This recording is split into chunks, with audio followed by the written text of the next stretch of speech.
Dans cette vidéo, nous allons voir comment joindre un appareil Windows. Donc là, en l'occurrence, un Windows 11. On va prendre la version la plus moderne de Windows 11. Ça va aussi marcher pour Windows 10. Et on va voir comment raccorder notre système à Azure Active Directory ou Azure AD ou AAD, peu importe comment vous l'appelez. Si vous ne connaissez pas Azure AD, c'est tout simplement l'Active Directory classique comme on connaît, mais dans le cloud. Donc c'est une espèce de module, si on peut dire, de la suite Microsoft 365, tout comme et Exchange.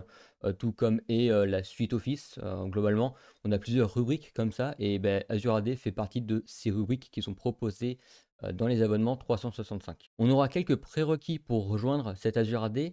Bah déjà, il nous faut un compte M365 avec un compte utilisateur, donc peu importe lequel c'est. On peut aussi joindre un appareil avec le compte administrateur, donc le tenant, ça cause pas de souci.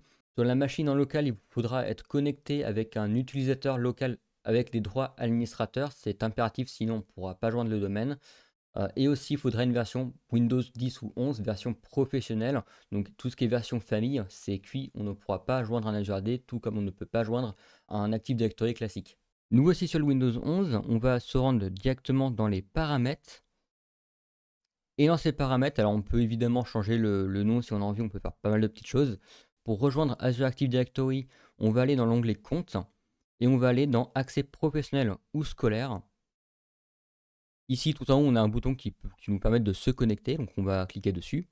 Et ce bouton-là nous permet de nous connecter à un accès professionnel, donc soit avec un Active Directory local. Donc ça, c'est la nouvelle méthode pour se connecter à un Active Directory local, qui existe d'ailleurs depuis Windows 10 et que peu de gens utilisent.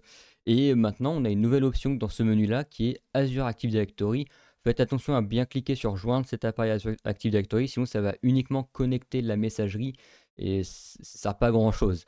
Donc nous, on veut vraiment se raccorder à Azure Active Directory, donc on clique dessus.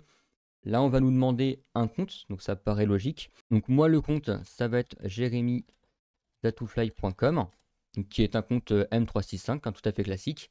Donc moi, mon domaine, c'est zatoufly.com et mon utilisateur, c'est Jérémy, tout simplement. Donc après, c'est à vous de voir qu'est-ce que vous avez comme utilisateur. Ensuite, je mets le mot de passe pour s'authentifier, ça paraît évident.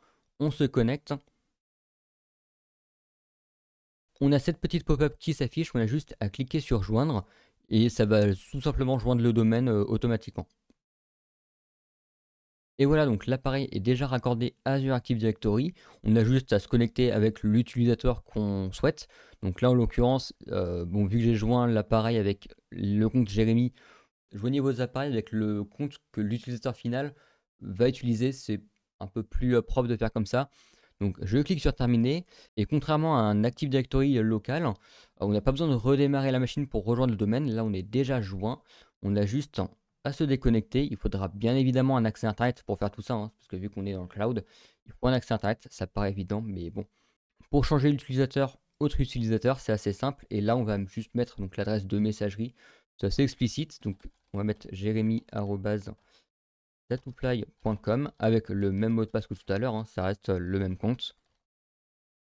Donc je vais m'authentifier et là, bon, la session va s'initialiser. Mon utilisateur est connecté, donc là, vu que j'ai les paramètres de sécurité par défaut sur mon tenant, il me propose d'activer la 2FA. Là, on peut le désactiver. Bon, là, je ne l'ai pas fait dans le cas de mon tenant de test, mais on peut juste cliquer sur OK et on peut cliquer sur la croix et ça va bypass la chose. Alors, c'est suivant et sur la croix. Ou c'est sur la croix avec le truc, voilà, c'est juste que ça a bugué. Et voilà, donc là on a le message d'erreur avec les petits trucs en rouge, c'est rigolo. Et là on peut ignorer pour le moment et on ne se connecte. Alors, bon bref, c'est plutôt rigolo, on peut se connecter sans la 2FA même si on a la 2FA qui est imposée.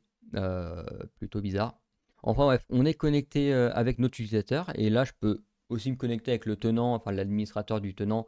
On peut se connecter avec d'autres utilisateurs du domaine, il n'y a aucun souci.